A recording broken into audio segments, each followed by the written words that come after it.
In 1314, a French nobleman named Jacques de Molay was burned alive in Paris.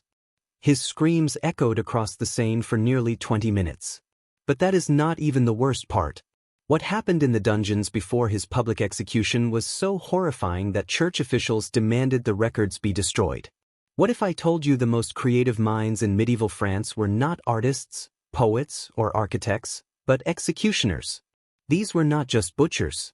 They were engineers of human suffering who designed methods so precise, so calculated that they could keep a person conscious and screaming for weeks. By the end of this video, you will discover 3 torture methods so brutal that one was banned by the Catholic Church itself.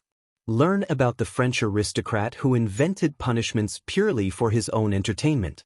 And see the device that could keep victims alive for an entire month while slowly destroying their bodies. But here is what nobody tells you, and this will change everything you think you know about medieval justice. Hit that subscribe button right now because 97% of viewers who watch this entire video are not subscribed. Do not be one of them. You are about to witness history's darkest secrets that textbooks deliberately leave out. Picture medieval France between 100 and 500 CE. You are living under the feudal system where your lord has absolute power over your life, your death, and everything in between. Justice is not about rehabilitation or even simple punishment.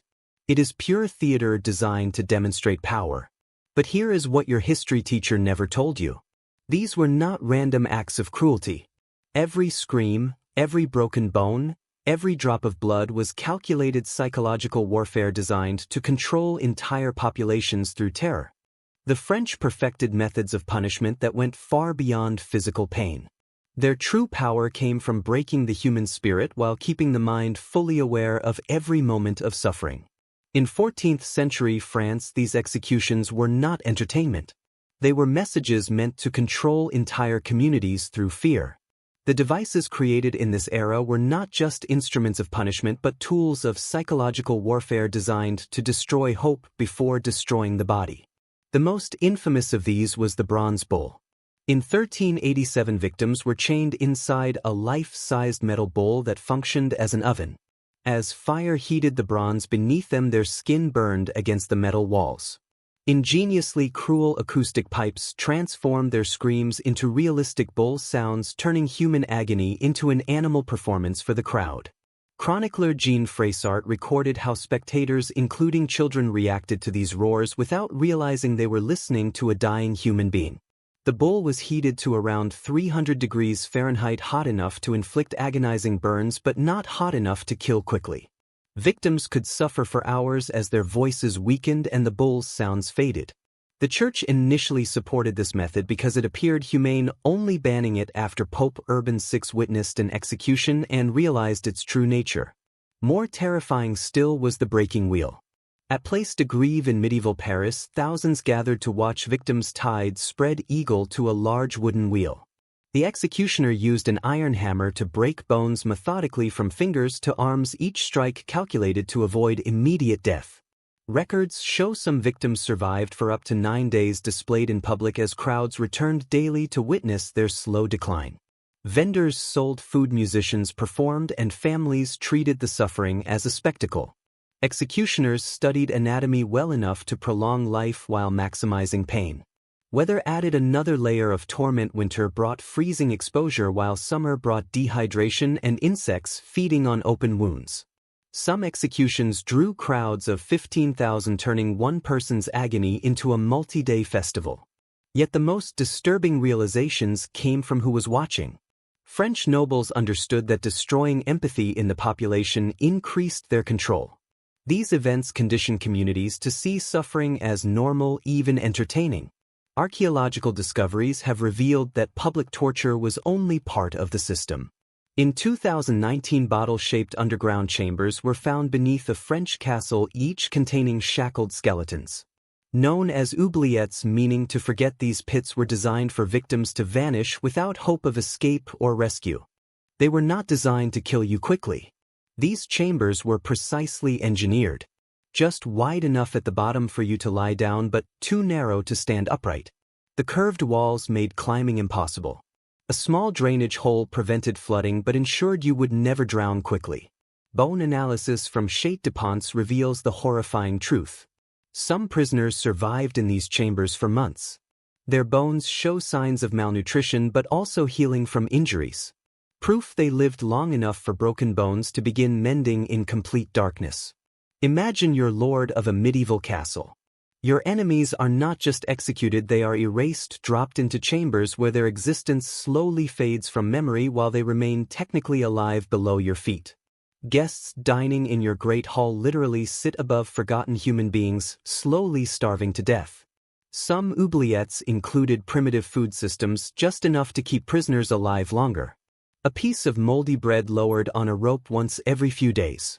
Not mercy but prolonged cruelty designed to extend suffering while maintaining plausible deniability. French court records from the 1400s show hundreds of disappeared political prisoners.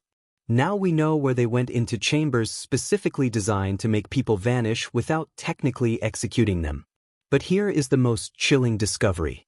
Many skeletons were found in pairs. Political prisoners were not just isolated. They were forced to watch each other slowly die in adjacent chambers, their suffering multiplied by witnessing their companion's agony. But there was one method so horrific that even hardened executioners refused to perform it.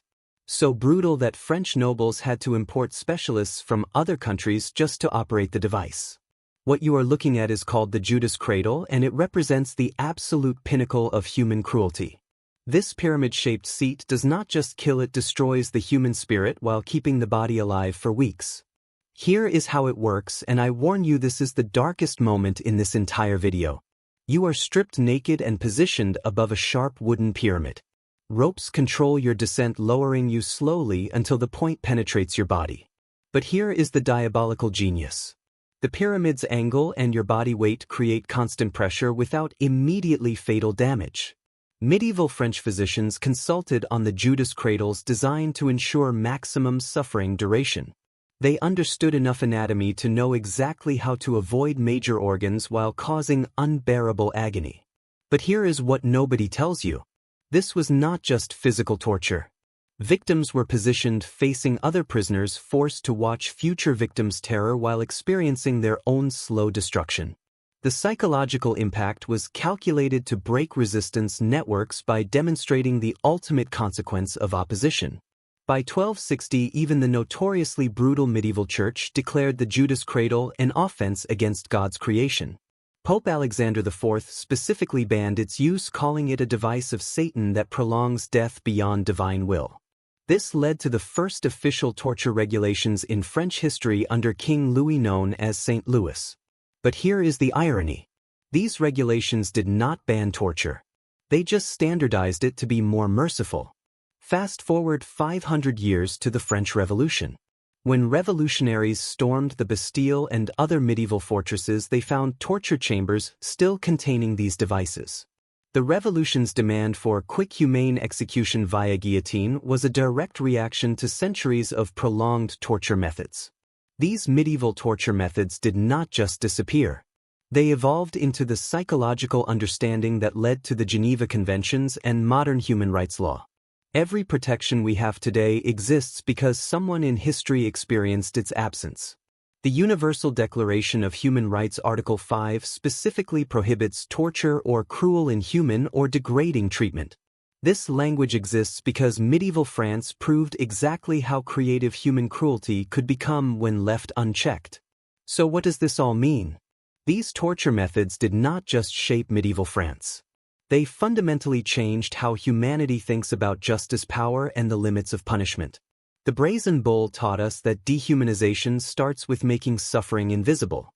The Breaking Will showed how communities can be conditioned to accept cruelty as entertainment. The Oubliette revealed how power corrupts through the ability to make people disappear. And the Judas cradle demonstrated that there truly are limits to acceptable human behavior.